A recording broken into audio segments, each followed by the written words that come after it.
Hello, welcome to the channel. I'm Chris Gastrite. Thank you for joining me. Happy Wednesday. Day before WACO. WACO Eve. I like that. I like that a lot. How's it going? How you doing today? How was your day?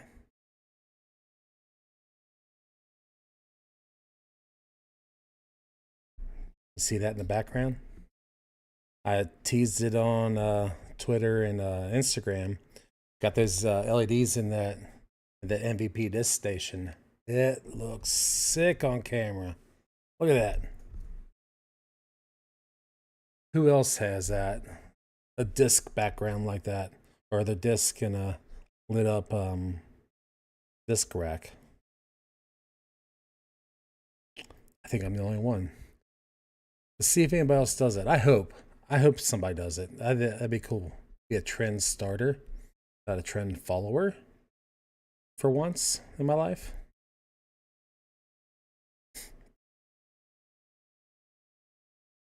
I just can't stop staring at it. It's sexy. But anyway, I digress. All right. I want to talk about one last talk about the WACO Annual Charity Open. Got some stuff from press conferences today, or press conference with different people speaking, their thoughts, things that are going on in their brains, their minds, and some random fun stuff afterwards. This is all fun. The funnest, the most fun. All right. I've shown you this before on the dgpt.com website. You go there and you click on, let's see, let's go to the website. You click on the tournament. There you are. And tomorrow starts at 8:45 a.m. Central Time. If you're on Eastern, it's 9:45 a.m. and 6:45 a.m. Pacific. If you're on the West Coast, you're waking up early to watch swimming. You're committed. You're like a true fan. But league card tees at 9:15 a.m. Eastern Time, 6:15 a.m. I think that meant to say a.m. Pacific Time. But and then MPO coverage begins at 2:00 p.m. Central Time, which will be 3 p.m. Eastern and 12 p.m. Pacific. Oh, you got to feel for the competitors real quick. I see the spring forward is this weekend. They'll be losing some sleep, so I think those early morning rounds on Sunday, maybe all day, it's gonna be messed up because who here hasn't been messed up for days after the spring forward? Spring forward for me is worse than fallback. I like the extra hour of sleep. When I lose that extra hour, I'm just messed up.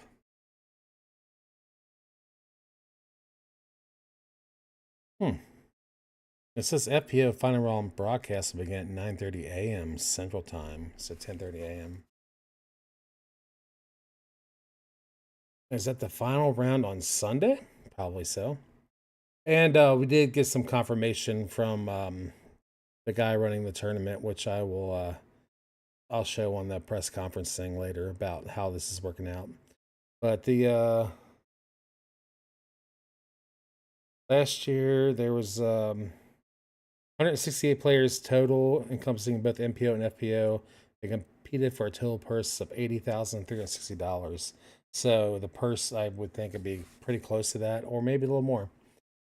But all right, let's and we'll, as before we hit the press conferences, we'll recap the winners. 2023 was Kyle Klein and Kristen Tatar. They're both in it this year. Before that, Paul Macbeth, Valerie Mandohano in 2022. 2021 is Nico LaCastro, Kona Panis. 2020, Colton Montgomery, Evelina Solonen. 2019, Paul Macbeth, Katrina Allen. 2018, Jeremy Coling and Paige Pierce. And the same for 2017, Jeremy Coling and Paige Pierce. I do have Jeremy, some of his press conference in there. He talked about some stuff I found interesting. So we'll move on. I like putting it up in tabs like this instead of like recording. Just that way you see because I'm gonna attribute it to the site, but you get to see the site. This is all on. This was on the Disc Golf Pro Tour's YouTube page today, and let's listen to one Mr. Kyle Klein real quick.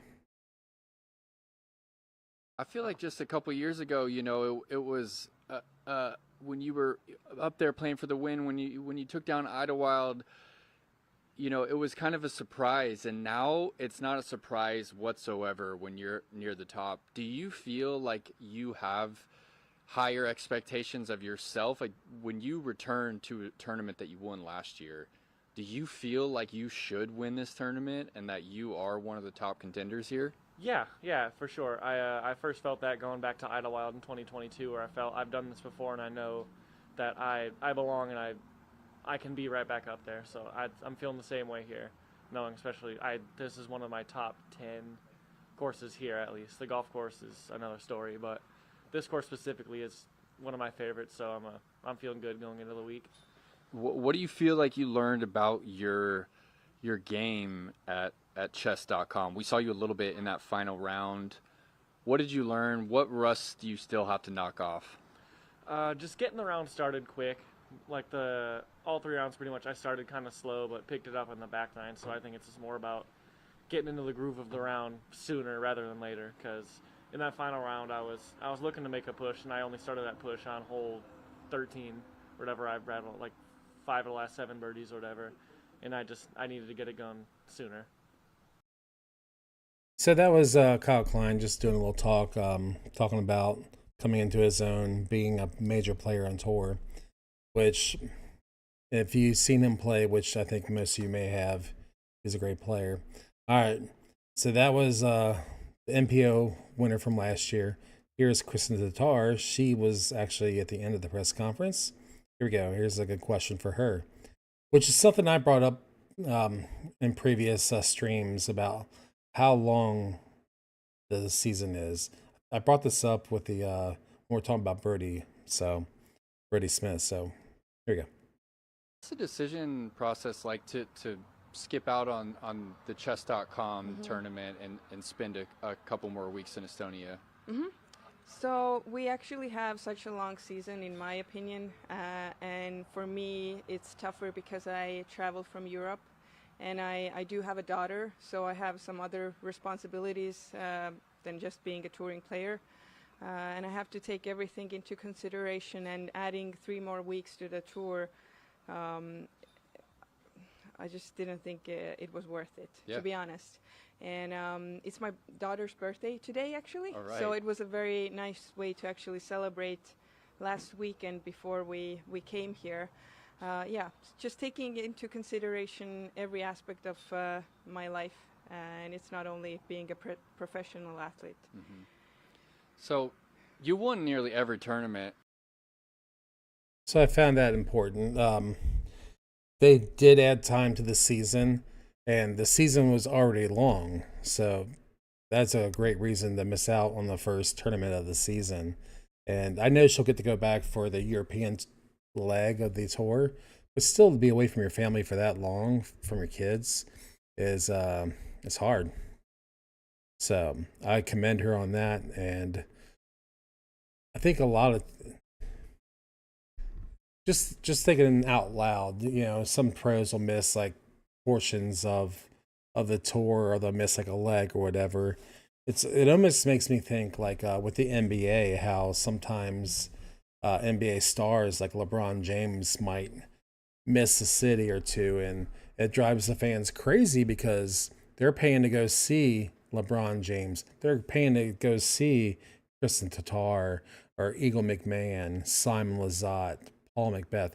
They're paying to see these big players, and when they miss, the fans, they understandably get upset. But then on the flip side of that coin, the fans need to understand that they're human and they're spending a lot of time away from their families, and throwing a frisbee is hard on the body. So to me, that was a great answer from Kristen, why she missed the first week and starting late. Let's see what else she said. That was out there last year. Going into an off season after such a successful outing, were you targeting anything with your game? We've asked you this question in the past, and your answer has been, you know, the mental side of the game. Is there anything about the physical aspect of your game that you tried to work on this off season? Not really. Nothing from the game side of things. I think, like I said before, I was sort of like zooming out and seeing the bigger picture and what I could possibly do with my career, and that was like hiring a manager and bringing in new sponsorships, and that was kind of the focus in that half season. But I continued to do the work which I have always been doing, and hopefully it carries me through the season. Okay, so that was Kristen Tatar. Let's move on. Anthony Barella, the winner from the chess.com tournament. And the funny thing is, the first stuff he was asked was not about chess.com, but it was about the memorial and him shooting 17 down in a round. With us, was it 17 down? Yeah, something like that. Well, he had 17 birdies in a row. So let's hear this. I'd like to welcome Anthony Barella to the WACO press conference. Now, Anthony, you just arrived from Phoenix.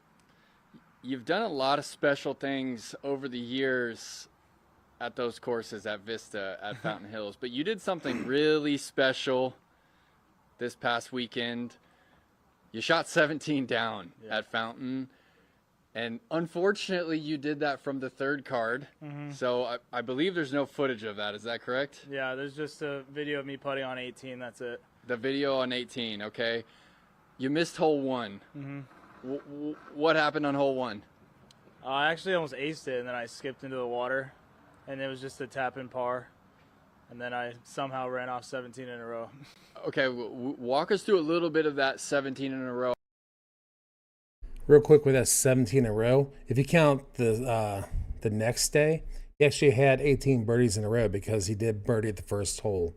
So, I mean, was it windy? Did it feel like cake? Like, were you ever, you know, what were some of your bigger putts?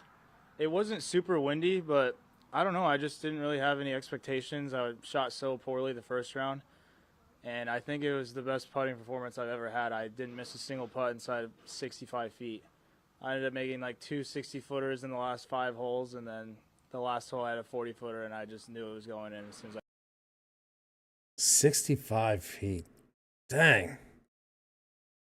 These guys are unreal. He's unreal. stepped up to it.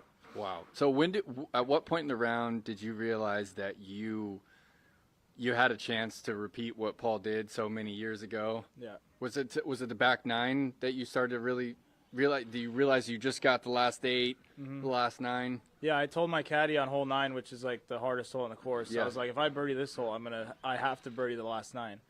And I ended up throwing it to like 10 feet and just had a tap-in birdie and then ran off 9 in a row to finish. What was the crowd reaction like? I mean, I know that green there on 18 at Fountain, it always gets a lot of spectators and everything. Was everyone there to cheer you on and see that last putt? Yeah, it was pretty crazy because everyone started shying away from the lead card and coming to watch me, and then the lead card was actually on hole 16 as we were putting on 18, and like everyone knew what the scores were and everyone knew I needed to make that. And then everyone went crazy. It was a pretty cool feeling. That's awesome. Very happy for him. He's a great talented player. Hopefully big things for him this year. All right, moving on to Evelina Salonen. Excuse me. I think I'd like drink like hot tea or something. Hot tea with honey to clear that throat thing. All right, here we go. This question here, they're asking about the trophy. I'd like to welcome Evelina Salonen to the WACO press conference. And Evelina, were you able to find a matching chess set for your giant chessboard yet? Not yet. How'd you fit that thing on the plane? I actually gave that to Phil, and they have to ship it to my home, so I don't have room in my luggage. They're giving it to the Pro Tour. The Pro Tour is going to ship it for you. Yeah, I hope so. Love that. Now, That's amazing because that, as you all saw before, that was such a huge board, custom made. It's beautiful, but like they said, they probably should like had like a fire burned, wood burned in there. Said 2024 chess.com Open FPO champion. That would have made that thing look sick. Evelina, do you have any memories of your 2020 victory here at Waco? Do you remember that 2-round tournament when the world just kind of ended? Yeah, a little bit. I remember that it was so weird that we had only 2 rounds, and I think I didn't think about disc golf that much anymore when we heard that we have to get out of this country as soon as possible. So Yeah, I mean, things really were, you guys were put in such an interesting position having to get back home as quick as possible. That was That was crazy. Just she won here because of the pandemic in a shortened round, and then had to leave the country quick. Isn't that crazy? Could you imagine? I can't. All right, moving on. Jeremy Colling, two-time WACO champion, as I pointed out earlier. Talking about life and everything. There's some good stuff right here. now being one of the most recognizable personalities in the sport of disc golf. I mean, do you ever just take a step back and, does it ever humble you that you All the time. you're getting recognized like at gas stations and airports? Like, what's that life like to be Big Germ? That's a lot to unpack, Nate. Great question. It's crazy. I went to the Northeast Disc Golf Expo in Boxborough, a few months ago. It was a great event. I love Big Germ. He's so fun, and he just plays us so well. I actually had a little Q&A, and one of the questions was, what's the one thing that you're most proud of in your career? And I wasn't expecting to get emotional from that question, but probably the first time that I like really stopped myself and like reflected on the fact that I am a veteran on my way out of the pro tour eventually. Like I'm 38 years old, and I've done a lot of things in disc golf and for disc golf, and my entire adult life has been disc golf. And now I'm at the place in my career where I can look back and say, wow, like this has taken me across the world and has started so many amazing friendships, and it's connected and impacted so many people, and it's a really special thing to be able to reflect on that stuff. And then when that question was asked at the expo, it was like this like full circle moment where I was like, wow, like I can actually think about all these things and consider what thing I'm most proud of. In the end, Real quick, before I keep this going, as I probably told you guys, I'm not sure, but those who know me best know that Blink 182 is one of my favorite bands. And if you know who Mark Hoppus is, Blink 182, and you got Big Germ, how they act, I just thought about that just now, just because I watch stuff with them. I watch the practice rounds. Is Big Germ sort of not like Mark a little bit? I don't know. It just popped in my head. All right, let me keep on. Let me keep this going. again, my answer was sharing the story about me working on my dental stuff, because that impacted so many people in different ways, and that was really the thing that I think was most impactful to the people around me. So, but you think about winning here and winning at other Elite Series events, and the wins are cool, but it's really the friendships and honestly the lifelong friendships are the thing that's the most important thing. Yeah, that's beautiful, man. Thanks for sharing. And you just said something in that answer that I want you to expand on a little bit more. You said you're on your way out of the Pro Tour.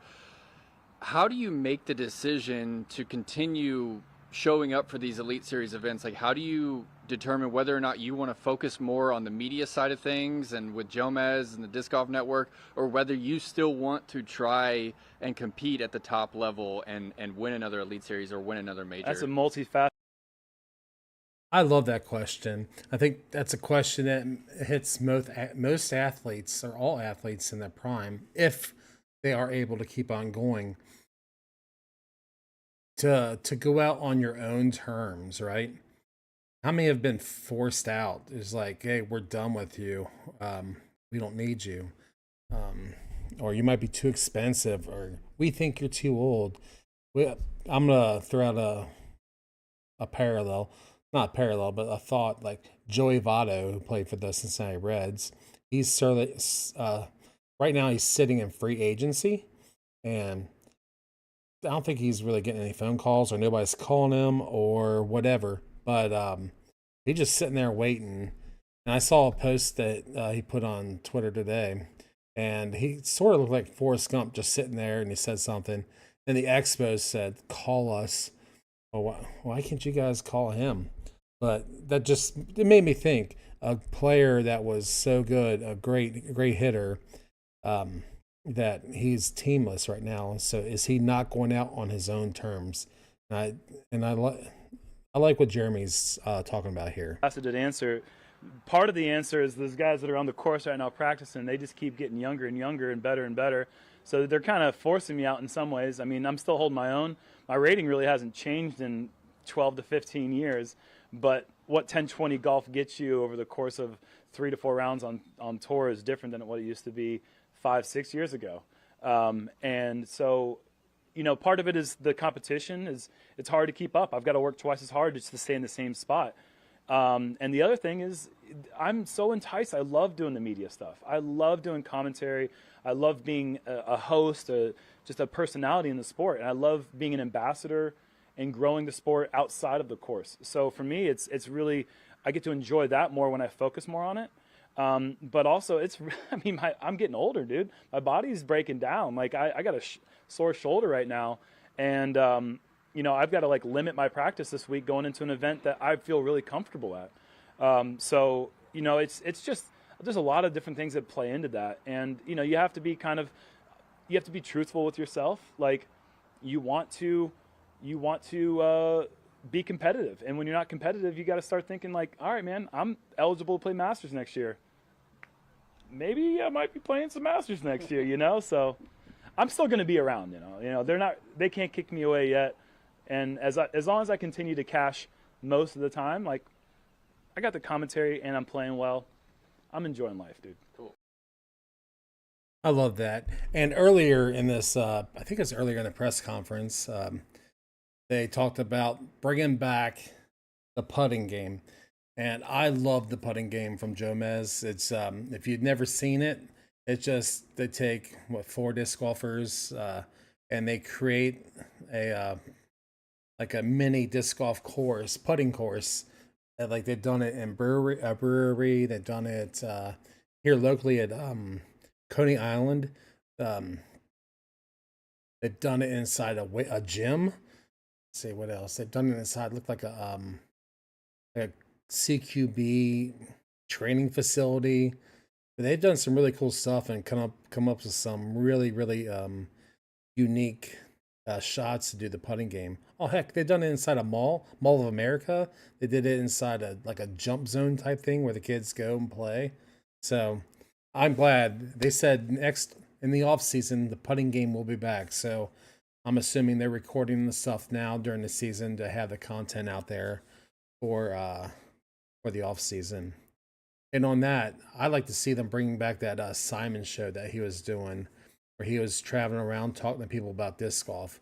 It sort of reminded me of like Anthony Bourdain in No Reservations, which I liked because I loved Anthony Bourdain. I don't know too many people who didn't, or still doesn't, but they loved his show because he caught people when they're most real, cooking, eating. And with Simon, he was playing disc golf, eating with them, drinking with them, whatever. And that was a great show. So hopefully they bring something like that back. All right, moving on. All right, this is Ryan Draper, the tournament director, and he has some good insights that I wanted to share with you guys.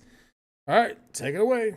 Ryan, what's the process like to turn an Elite Series event into an Elite Plus and to add an entire new course? What was the thought process like from your perspective? Well, there's a few layers to this onion, but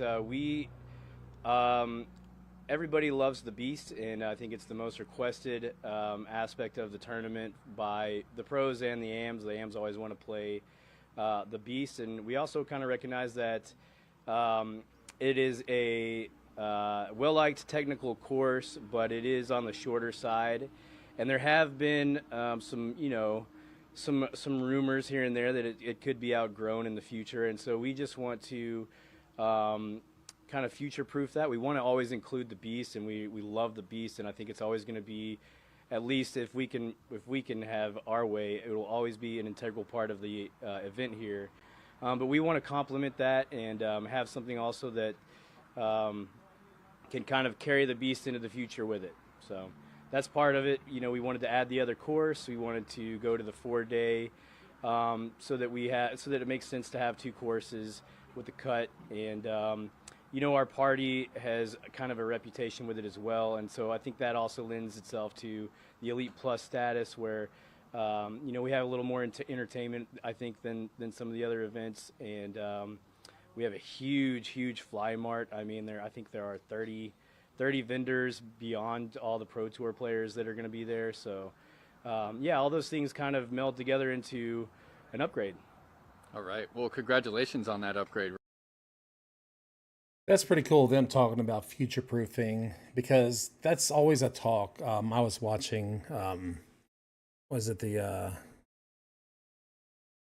thing on the video with Foundation?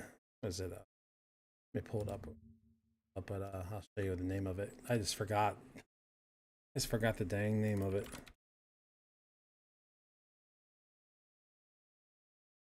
It's like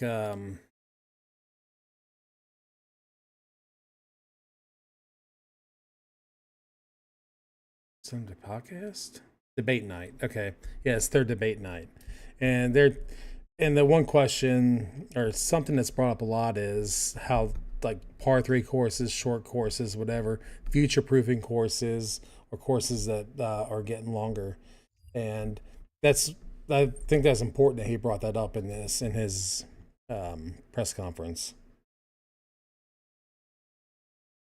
All right, play this more. We'll play more. Ryan, Thanks. well deserved, I think. And I want to ask about the course design over at Lake Waco. Who is given the reins to design that course? Is that you or someone within the club that does it, or do you guys outsource that design? So it's mostly Joey and I. Joey Harrell, I don't know if you guys interviewed him today, but he's been the assistant tournament director here for the entire time that we've been on the Disc Golf Pro Tour. He's also the designer of the Beast. And so he and I went out to the lake with the goal in mind of, like I said, complementing the Beast, having something a little longer, something a little, something to showcase the bigger throwers a little more, and something a little bit more future-proof as well. I know that, you know, a lot of people know a lot of the big names as far as far throwers, but I see kids all the time that people don't even know about that are throwing just as far as those guys with elite 1% distance that people don't even know exist yet. And I've seen those guys out at our course, and it blows my mind every time I see that. You know, like the thing that impresses me the most now about that, I think, is seeing the kids throw so far, but it just looks like there's no effort at all. I mean, they don't grunt, they're not making faces, they don't even look like they're turning their body that fast. It just comes out like a rocket. And so yeah, we enjoy seeing that, and we're looking forward to seeing that this weekend. All right, Ryan. And so there's been quite a bit of talk about the T-pad situation. I saw this T-pad thing brought up in a bunch of the videos I watched from Brody, Ezra, Jomez practice round. And the one person people keep on thinking about is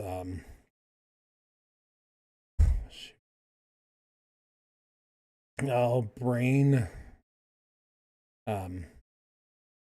I just can't believe I forgot his name. A 2021 champion. Let's see.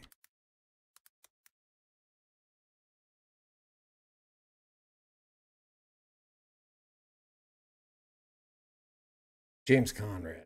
Jeez, old Pete's. It's going to be one of those days I forget names of everything. But James Conrad has a huge run-up. And I didn't get to see him do a practice round at the Lake Waco. But that'd be interesting because I'll let Ryan tell you. over at the Lake Waco course, and we also got word from Phil about how your hands are kind of tied because you're trying to build the relationship with the golf course. Can you expand on the tee pad situation over Sure. there and kind of unpack a little bit the depth of the complications that have arose over at the Lake Waco course? Sure. Yeah. So we did include the Lake Waco course in our event last year. We had the amateurs and the age protected division play it, and the goal was for that relationship to build from that point, and then build into something where we invite the pro tour, and have a full year to look at the lake, to design the lake, to work on the lake. There's areas in that course that are beautiful and very well maintained, and then there are areas on that course that are that just haven't seen any love in, I mean, years and years, 20 plus years.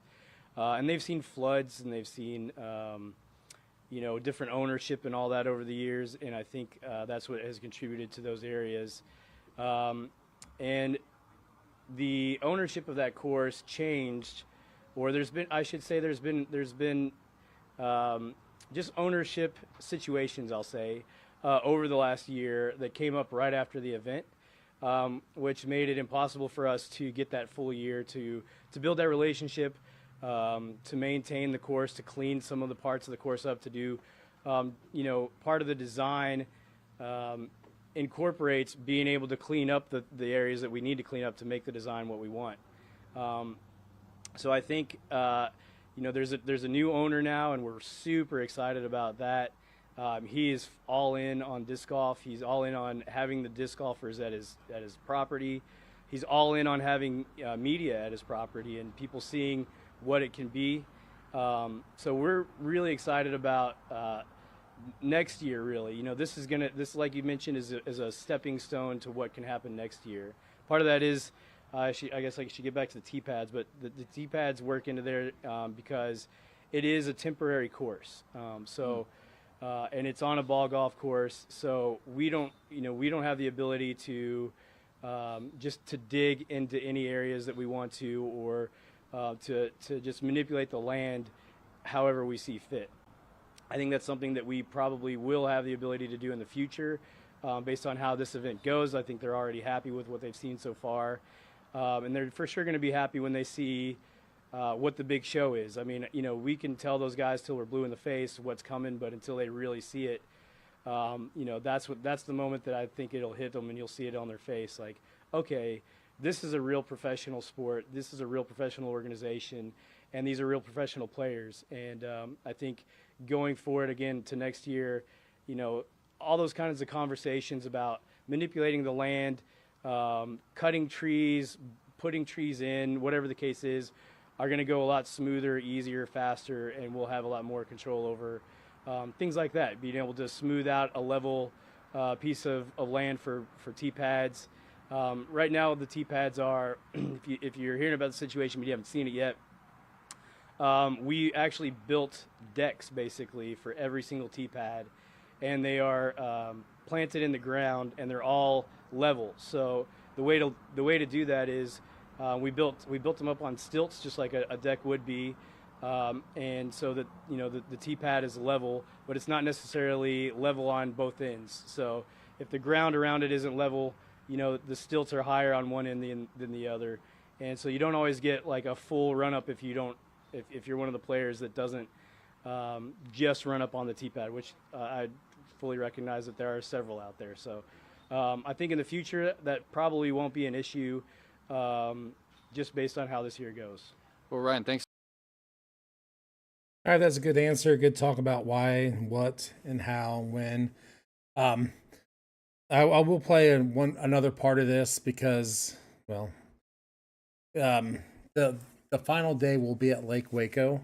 So we'll go Beast, Lake Waco, Beast, Cut Day, Lake Waco for the final, and he'll explain.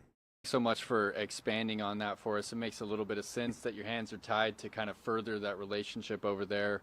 My next question is, how do you make the decision to finish over at the Lake Waco course versus finishing over here at the iconic 17 and 18. It must have been a tough call. What are kind of the logistics behind a decision like that? Well, the decision was based mostly on the fact that that's a new course, and we wanted to showcase that course to not only the players and the fans, but also the owners. And then, as far as spectators go, live on-site spectators, we've actually had to cap the number of spectators that we've had here at the Beast for several years because just the way the property lines out, we're kind of at capacity. So another thing that we wanted to do is just to see what's possible if we have no cap. I think it's going to be one of those deals where this year we just see how it works out, and if the Beast final holes are absolutely for sure more exciting than the Lake, that's an easy choice to make, and we can change that in years to come for sure. I like that with them being flexible on that.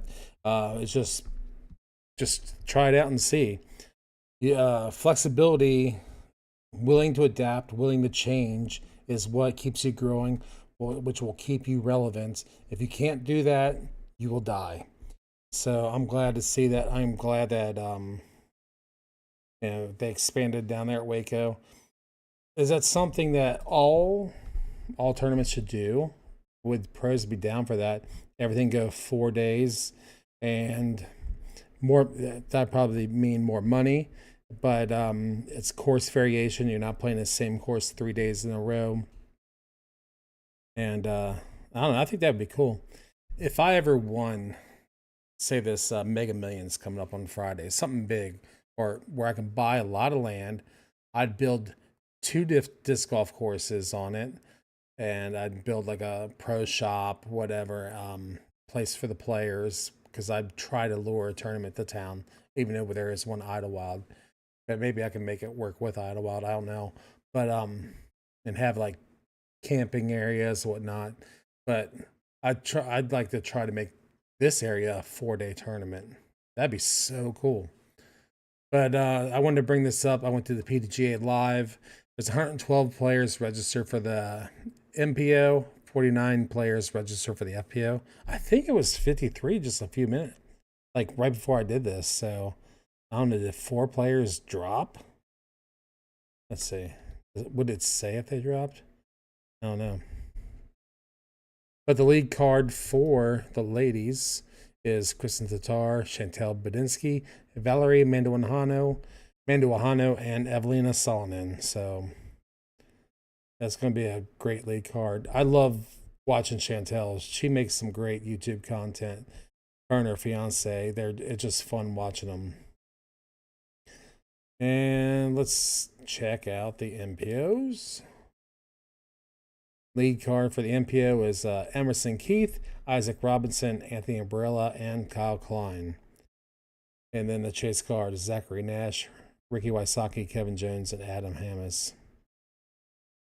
Let's see, anybody? Look, Kristen's fiance is in there, Silverlat. I know I saw Simon practicing. He's playing at 12 o'clock. Wow. I should say the chase card for the ladies, but that was off the cuff. Ella Hansen, Missy Gannon, Paige Pierce, and Hannah Stefanovic. That'd be your chase card for the ladies. All right. Who's watching that besides me? I know there's going to be a few.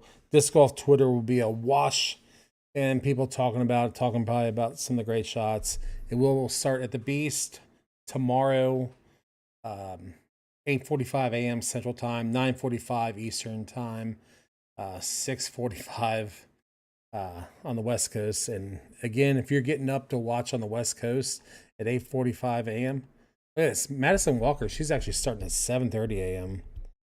But I guess would coverage be on that early? I don't know. Madison Walker, Jennifer Smiley, Kimberly Dickerson, and Holly Finley. Let's see, there's 7:30 a.m., 7:40 a.m. P times. Oh, I think we brought it up, Katrina Allen. She is pregnant. Lucky Lawrenceston, Rebecca Cox, Jessica Weiss. So, I was talking about this stuff and not even showing you guys. Jeez. So, yeah. I'm excited. I will be up partaking and watching in this. Probably eating cheese and jams, crackers, bread, I don't know. But I will try to catch as much as I can. And I will bring you what I can tomorrow night after the first round and every round. I've said it before and I'll say it again. Right now, I can't record stuff coming out live, even though I have access to watch the tournaments, because they have something embedded to where I can't record on OBS. So if you happen to know if there's a program I can record live streaming with, please let me know, because I will be able to cut video and be like a real newsboy. But I don't know. I'm excited about it. I can't wait. I love live disc golf. And if you're not following me on Twitter, what are you doing? I have great takes over there, having fun with people. I will let you know when I'm live on Twitter. I will send pictures out. You see my living room. You see the wonderful background picture of my MVP disc station. Yeah, I like how that turned out. Even have fun with some other people on disc golf Twitter. What else? Yeah, I tweet a lot. I try to tweet a lot of stuff in general. I'm trying to be good at it.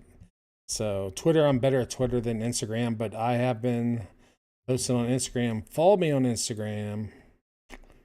There it is. Profile. There we go. I'm posting pictures over there, trying to be cool.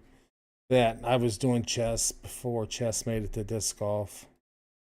Posting my games, posting pictures, posting opening stuff. But yeah, follow me over on Twitter and Instagram. Connect and have fun.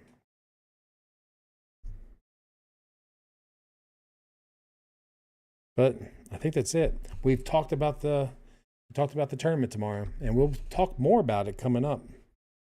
There